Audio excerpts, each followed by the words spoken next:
Hello and welcome back to the Arsenal Bite-Sized Podcast. I'm your host, Clayton. The international break is over. We've got the Arsenal back. Uncle Mike, how you doing? I'm good, thank you. Well pleased that it's back. It's been just feels like ages, doesn't it? It's so long without the Arsenal in our lives, and all your sort of, don't know how much you're into. It was a bit difficult over there, I suppose, but how much you're into watching the England games. But I think the whole fan base is just looking at the all of the international games and just praying for no injuries. And I think, touch wood, we might have had one of the. I think we had one. Did we do the same the last international break? I'm sure when no one got injured. No one got injured, but then they got injured the first game that they play. So yeah, but it's nice to see all of the players returning. Some of them have hit in a bit of form. Martinelli scored, Trossard scored, Saka scored, Marino. Oh mate, we need to talk about Marino. What?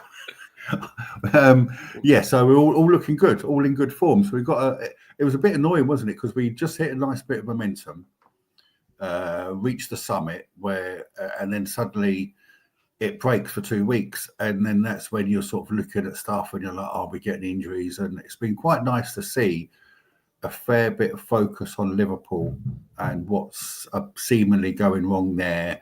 I don't know if you've seen Slot's comments. I have. He's getting a little bit rattled, isn't he? What is the fucker forgot how they scored against us? Yeah, I know, the irony. You know what I mean? So yeah, it's and we need to talk about Ange as well. Have you seen his? We can always talk about Ange. I'm not so clued up as to what I've missed. Have you seen his 6-minute monologue today? No, I haven't. He's definitely it's a thing of beauty. Isn't he? He's a ChatGPT guy. He gets ChatGPT to write a script that he can. Mate, it's a thing of beauty. The 6-minute answer to a first question of feeling sorry for himself. It's lovely. Christ. So yeah, you can tell all he looks to do is come up with like little snippets that can go viral in it. Yeah. But you make a good point on the kind of the halting of momentum and stuff. And yeah, I do think this is a big opportunity to just come back and hit the ground running, especially as we're Saturday 5:30 and Liverpool have Man United on Sunday, right? So again, it's one. What's the point? Is it just 1 point at the minute? 1 point. So we need to get that. If we get those three, the pressure's on them, and that's all I want this season is to continue to keep them under pressure for as long as possible, whether that's a couple of points but ahead ideally, and that's a question that we need to talk about, is what would you rather, be ahead or be chasing? Ahead both. All the time. We've done both, but it hasn't worked. So, but on this particular Liverpool side, and I need to take you to task on City as well. I had a bit of feedback from my mate Martin saying Clayton don't rate City at all, does he? No, I do not.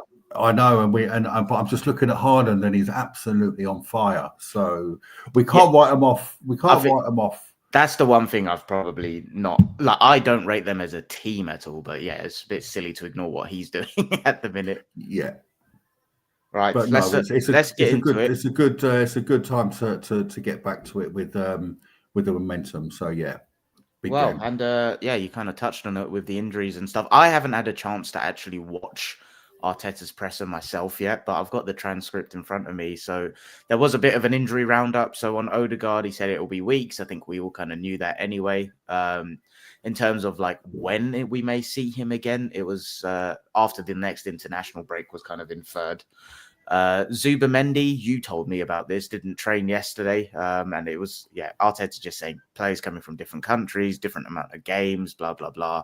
He played 2 games again, his load's been high, he needed an extra day, so but he did say he will be available. But that's one we have seen before, albeit this was when Ødegaard was available, but we did see Rice holding Ødegaard, Eze, Marino. We've mentioned his form. Is that something that you've just looked to play someone like him? We'll come to that in a bit.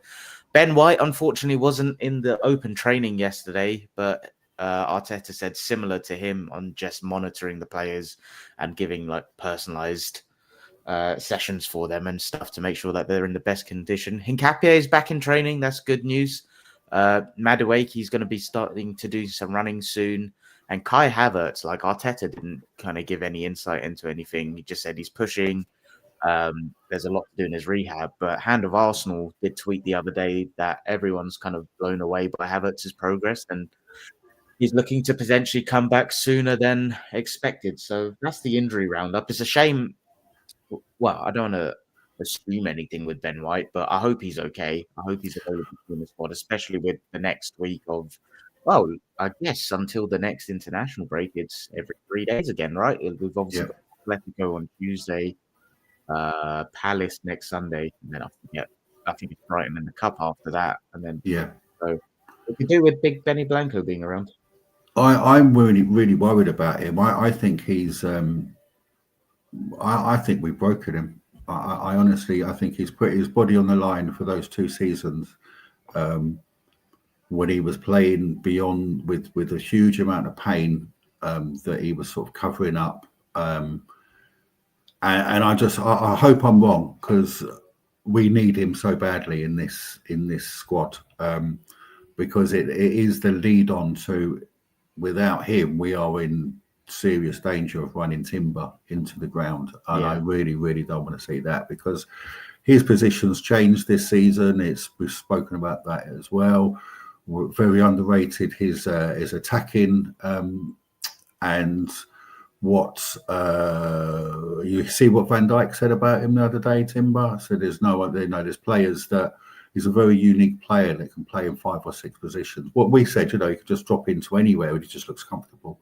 So Ben White is so important to keep Timber rested and on fit. And so I hope he's okay, but it doesn't look good, does it? I think he could be our new Tomiyasu, I'm afraid. So yeah, possibly. But then hopefully with, obviously, you don't want to run Timber into the ground, but with Mascara there, hopefully we can give White, because I agree. I think we ran him into the ground, and I don't know. I just hope that we're able to give him the full time to get back to what he can be. I just worry now that there's certain players where it's one time too many, and you never see him kind of get back to it consistently. So yeah, fingers crossed for him, but I am concerned as well. Got my boy Andrew in the chat up the Arsenal, and he said, "Clay, dare we say it about White?" I think this was when we kind of inferred, could he be like one of those opportunistic sells? But I've got to say, if he's not fit, we ain't getting any money. So and that would be so Arsenal, wouldn't it? Is the one that we sort of earmarked as a possible White? Because it makes sense, doesn't it? If you're looking at it, you don't want to be selling.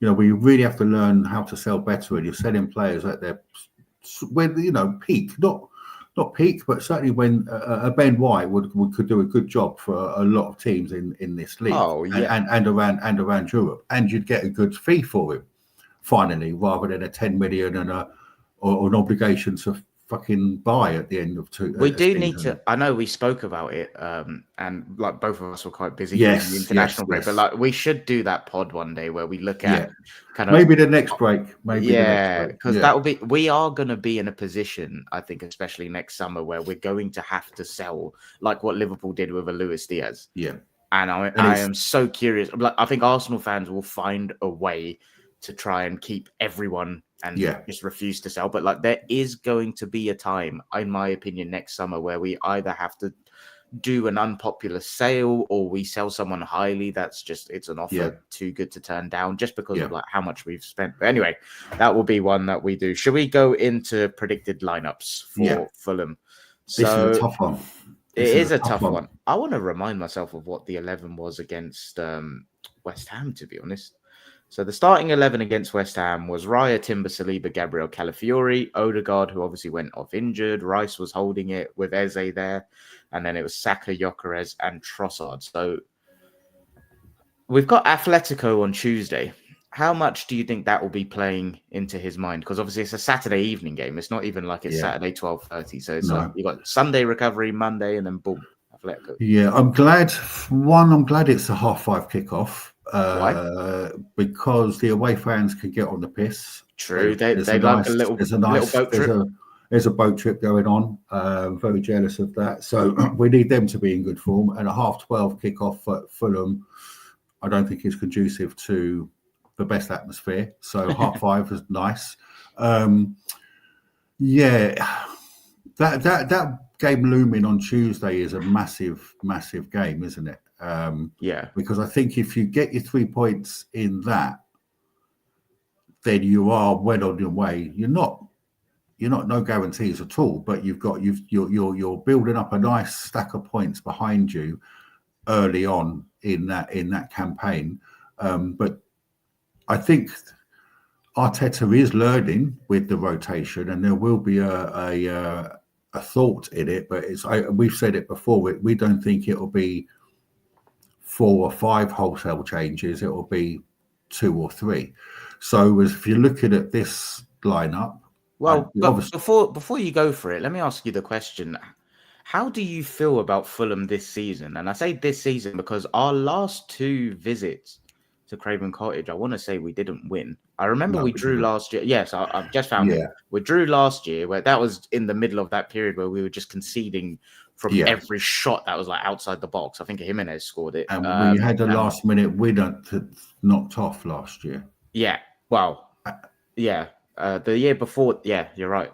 The year before that, we were 1-0 up. We were 1-0 up, but we lost 2-1. New Year's Eve. It was a corner at the a poor clearance of, I think it might have even been Thomas Partey. Didn't clear the ball at the corner. So yeah, but the year before that, we were popping off. Smashed them, yeah. And look, they've won 1 in 10 against us. Oh, really? 1 in 10. But this is the thing. It's like there'll be draws in there, right? That's not good No, enough. Right 2 draws. Okay, but like we have to be going there and winning. But the reason I asked is because like our last 2 visits there weren't great, but like they've had a bit of a weird season. And in their last 2, I know against Bournemouth they were like 1-0 up and they conceded like 3 within 12 minutes. But like 3 goals against Bournemouth, 3 goals conceded against Villa. Yeah, I don't know. They're a weird team, aren't they? They are. Yeah, he's a very good manager. Silva. He's a very good manager. I think he's very underrated, and there's always rumours where he's, when you get sort of the United job, and Iriola's mentioning Glasner and all these sort of type of managers, Silva's very rarely mentioned. I know I believe he's on a very, very good contract at Fulham, but they are a tough side, especially the fact that there's a few ex-Arsenal boys in there, isn't there? So that always adds a little bit of spice to it. I think but if you review the last 2 games that we've had against them, I think we were more guilty of not taking our chances than being outplayed by Fulham. Yeah. So that kind of gives me, and just the shift in the mentality that I think that we've got as a team and a squad this season, I don't think we'll allow ourselves to be bossed by a Fulham side. But again, it's so important, isn't it? That early goal. Do you think this is going left field? I'm just going to go straight away. Do you think what percentage chance do you think there is Mikel Merino starts up front instead of Victor Gyökeres against Fulham? I think I wanted to talk about that. I think it's there's 2 ways to look at it, isn't there? It is Victor's playing 90s. And he did for Sweden as well. He played 90 against Switzerland, 90 against Kosovo. So you've got a player here who's physically knackered. He's must be mentally fatigued as well, because as a goal scorer, all you want to do is score goals. He's not scored in 8 games now. He's getting a little bit of stick. We know in certain outlets, we know why. Apparently it's also coming from Sweden as well. So do you play him into confidence and just say, right, you are my man. You're my man. You're starting against Fulham. These are the games. And let's be honest, we've talked ourselves into, these are the games for he's made for. We talked ourselves into poor performances at Liverpool, poor performance at United, poor performance against City, within context in all of those.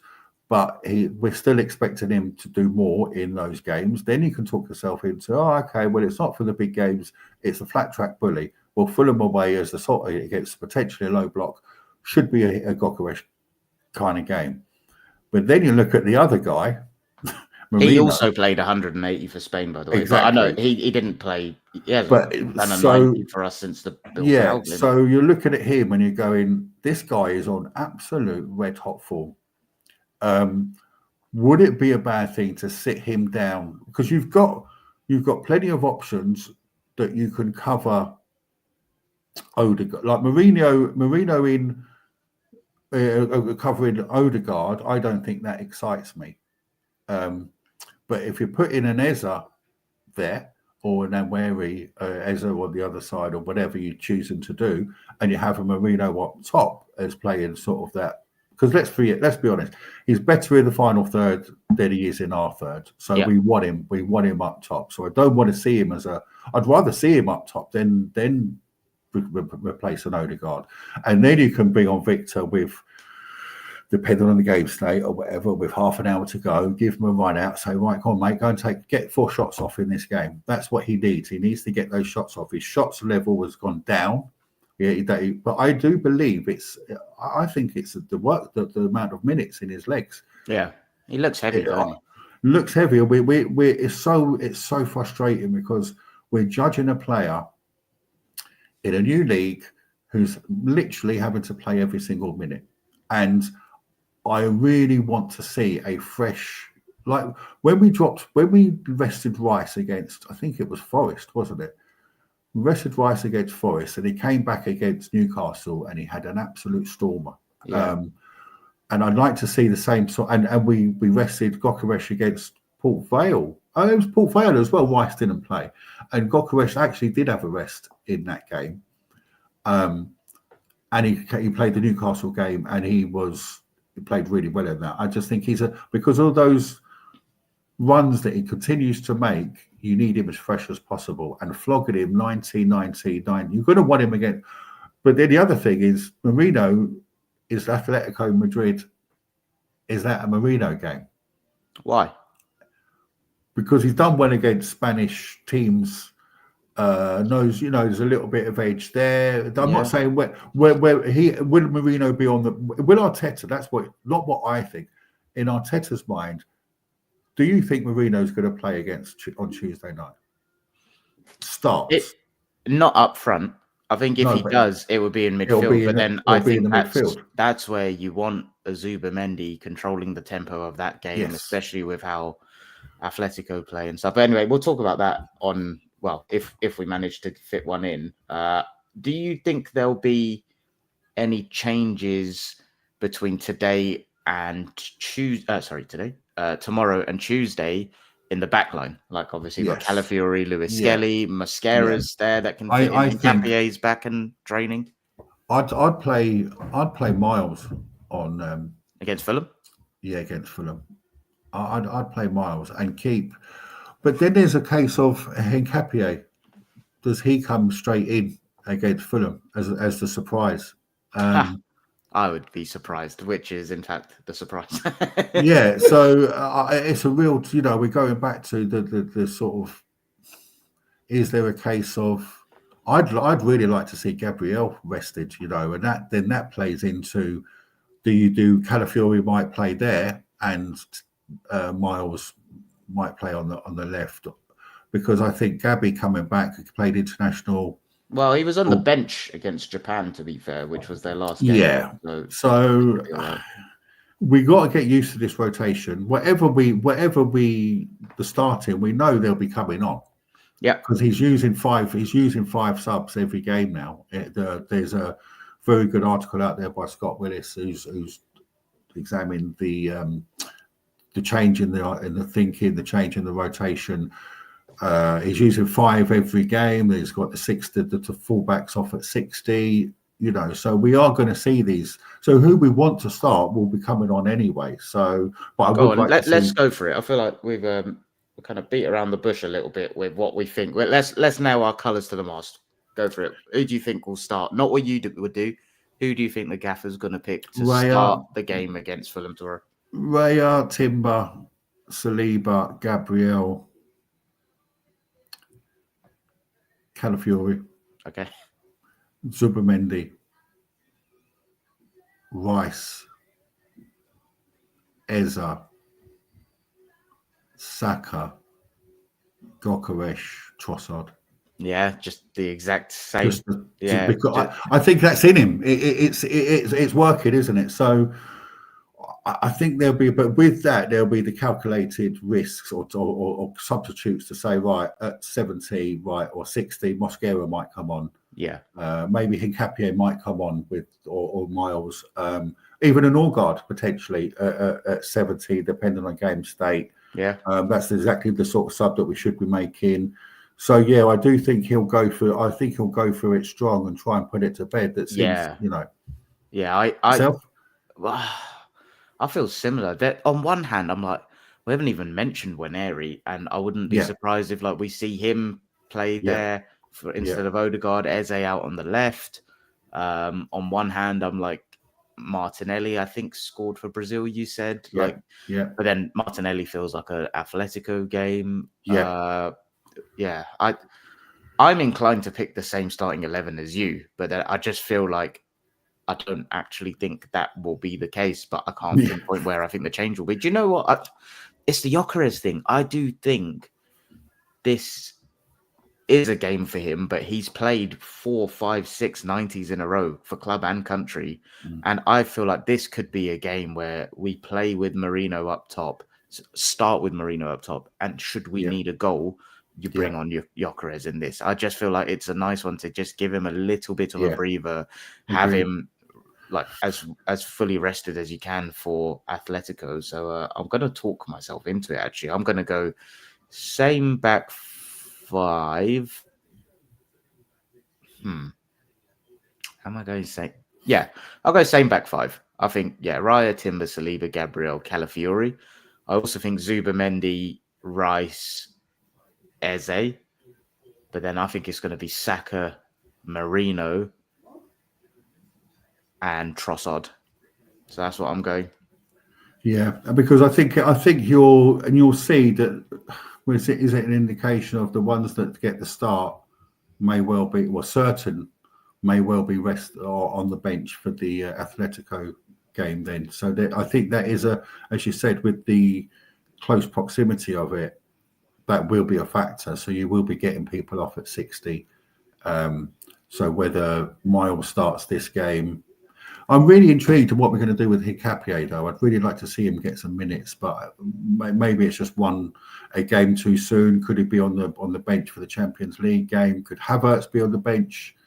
I think that'll probably be a bit too soon this week. Havertz. I think they were earmarking November, right? So like, I think that's way too soon. Yeah. So, and I think, but yeah, it's an interesting one because I did mention it that if we're looking at, there's a lot of people are looking at FPL assets because of wild card or what 3 Arsenal to have. I've got Gyökeres in mine. And I hope we need him to start if you've got him in your FPL. I've got him as well. So it's one of those, isn't it? Is that I can start seeing that. What if you was on wildcard now? What 3 would you have? I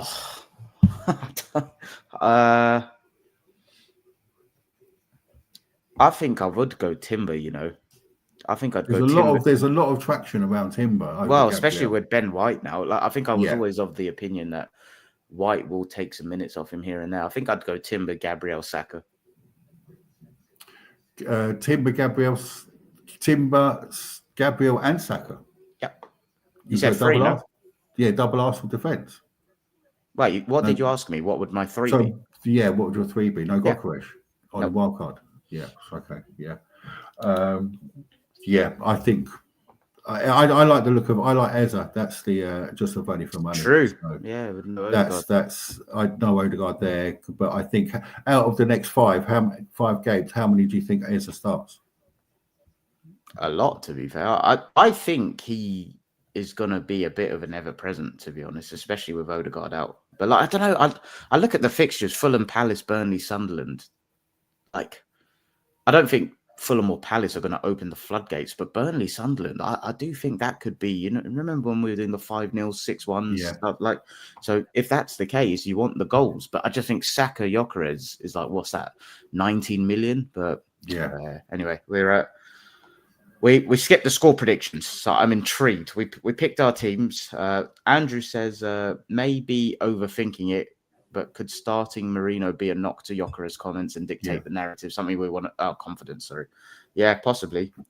Charles says he believes Gyökeres is in a horrendous state of mind after Sweden horror show and continuous appearances. Marino should be given 9 duty versus Fulham. What I haven't really been on the socials. Sweden horror show. I know you mentioned the Swedish presser. I think that might.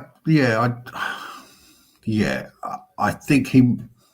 I didn't see the game, but the manager's been sacked. Sacked immediately the next day. So there's a little bit of that. I can confess to is I read through the sort of the text summary on Sky as the game had just finished, and it was sort of 90th minute Gyökeres misses header, but I haven't seen those chances, so I don't think he had. I don't believe he had like 5 open goals that he missed, but for whatever reason, him and Isaac haven't really been clicking, and so I do agree with Charles though. I think that's the real fine line, isn't it, between backing your number 9 and saying you are playing for Arsenal Football Club, you're going to go through a dry spell, just keep the mentality, or do you just take him out the limelight for literally half an hour? I honestly don't. With my thinking, it is nothing to do with any of that, and it is literally. I think this guy isn't at his physical best right now. Yeah. And this is a game I think we can play without him. It is nothing to do with his state of mind. It's nothing to do with his goal drought. It is purely this guy has played. He needs a rest. I can find it. He's done 5 90s in a row since Port Vale, where he played 19 minutes, and then City he had 90 minutes as well. So like that's in 7 games. He's played 6 90s and then come on against Port Vale like that. And the Sweden as well. I'm including that. Yeah, so I think for the Arsenal, he's our 3rd highest minutes. I think Gabriel and Supermendy. Yeah, I'm talking myself into it. I'm going with. I think it will be Marino up top in this, and I think it suits Gyökeres in this game. If Marino's up top, like both things. If we need a goal, bring him on. He's a little bit fresher. Yeah. If the game is done, bring him on to try stat pad. Yeah, where the game's a bit stretched, but you don't even have to bring him on. Yeah, but if it's looking like there's goals on the table, then take it, as you say, get him on and just get him a couple. Just to. But yeah, I think you're right on that, mate. I do agree. It's not just about the mind state. It is more for me. It is the freshness of this guy. He just needs a rest. So it is one of them that it's kind of crept up on me. I didn't realize. Yeah, no goals since Forest on the 13th of September. That's not great. It's kind of passed me by that. Yeah. All right. Well, score predictions. Where are you at? Do we go? Are we trusted? Are the best defence in Europe? To keep a clean sheet at Fulham. I believe Jimenez is out. He's out. So they've got a couple of injuries. Maybe. So Will Smith-Rowe outrun Gabriel and put one over Raya's head. Bloody hope not. But I will go. I'll go 2-0 Arsenal. I will go 2-1. I do think they'll get a goal somewhere. I just think on the road, like I do think we have the ability to like as much as I rate their manager and they do have nice players, they do play good stuff. Like Aston Villa and Bournemouth, the Bournemouth one is difficult because of how it happened, but Aston Villa did kind of pick them apart in moments, and I do think like we're a very good football team. Sometimes I just think. Kind of forget that until I watch us sometimes, and I hope it's one of these where we don't do any dodgy bullshit on our side. We play our game. Everyone's technically clean. They're moving in the right spaces, pop it around, create overloads, and when we do that, it looks like we can walk on water. So We need a drama-free, no VAR controversies, no outrageous We need a West decisions Ham made repeat against game. us. Yeah, we need another calm week in the Arsenal household where we just pick the points up, efficient 2-0, 2-1, whatever.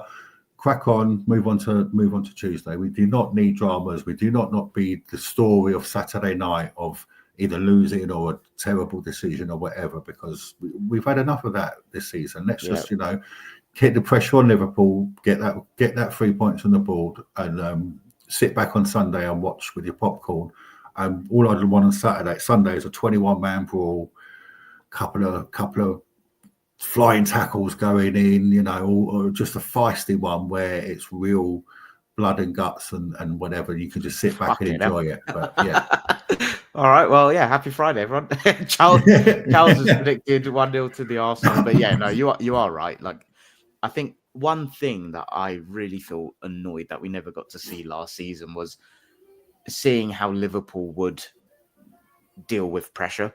And I think if we can just do our job on Saturday, but 4 points clear, just see how they respond. Just week on week, just keep doing that, because I do think there was a crack in them last year if we were able to apply pressure. But because their response will be, "Oh, we'd won the league anyway," but which was correct. But that was my big frustration was we didn't push them hard enough, and I want to see how can they cope, because they're getting it. They're getting a lot of focus, as we said at the start of the show, a lot of focus on them at the moment. So, but are we naive in wanting Man United to do something at Anfield? If anyone can, it's almost that's the type of game that can happen. You know, they drew there last year. To be fair, it is but mate, I'll take that. Take a draw. And I just want one more comment though. Did you see the? There's now the narrative of the Liverpool fans are looking at the next 4 fixtures, and they've got City away. Okay. They got City away. Oh, we'll take a draw. Ha!